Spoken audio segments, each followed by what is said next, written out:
నమస్తే, నా ఛానల్ పేరు ఉమారమ వ్లాగ్స్. నేను ఇవాళ చేయబోతున్నది హెల్తీ అండ్ టేస్టీ తోటకూర ఫ్రై అండి. ముందుగా తోటకూర ఫ్రై కోసమని ఒక 4 కట్టలు తోటకూరను తీసుకొని బాగా శుభ్రం చేసి వాష్ చేసుకున్న తర్వాత చిన్నగా కట్ చేసి పక్కన పెట్టేసుకోవాలి.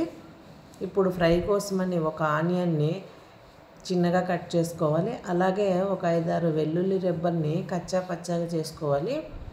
అలాగే కొంచెం కరివేపాకును కూడా తీసుకోండి. ఇప్పుడు స్టవ్ మీద ప్యాన్ పెట్టి పోపు కోసమని ఇందులోకి 2 స్పూన్స్ ఆయిల్ వేసి, ఆయిల్ హీట్ అయిన తర్వాత 1 స్పూన్ ఆవాలు, అలాగే 1 స్పూను జీలకర్ర, 1 స్పూను పచ్చిశనగపప్పు, ఒక 2 ఎండుమిరపకాయలని, కొంచెం కరివేపాకుని ఇందులోకి యాడ్ చేసి ఈ పచ్చిశనగపప్పు బాగా ఫ్రై అయ్యే వరకు ఉండాలండి.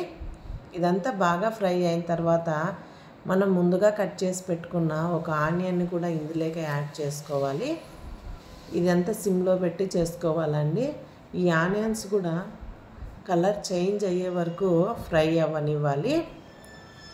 ఇక్కడ చూపిస్తున్న విధంగా బాగా ఫ్రై అయిన తర్వాత మనం ముందుగా కట్ చేసి పెట్టుకున్న తోటకూరని ఇప్పుడు ఇందులోకి యాడ్ చేస్తున్నాను.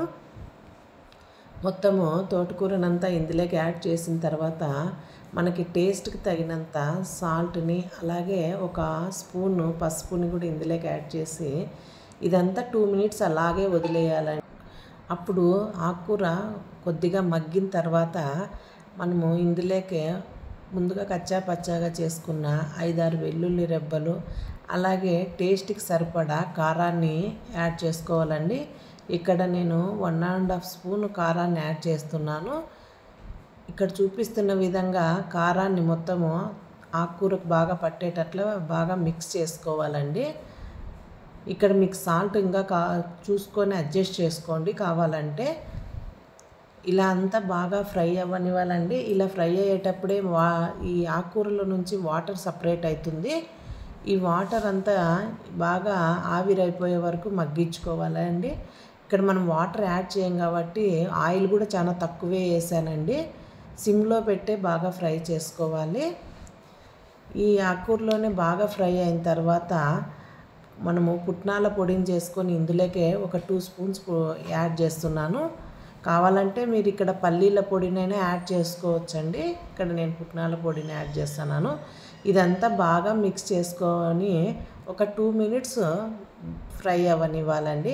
చాలామంది తోటకూరని వాటర్లో ఉడకబెట్టిన తర్వాత వాటర్ని పడేసి ఆకును మాత్రమే ఫ్రై చేసుకుంటుంటారండి. అలా చేయడం వల్ల మనకి తోటకూరలో ఉన్న హెల్త్ బెనిఫిట్స్ అన్నీ పోతాయండి. అలా కాకుండా ఇలా ఒకసారి ట్రై చేసి చూడండి, చాలా బాగుంటుంది. ఇది చపాతీ లేకైనా బాగుంటుందండి, రైస్ లేకైనా బాగుంటుంది. ఇలాంటి మరిన్ని హెల్తీ రెసిపీస్ కావాలంటే మన ఛానల్లో కమెంట్ చేయండి.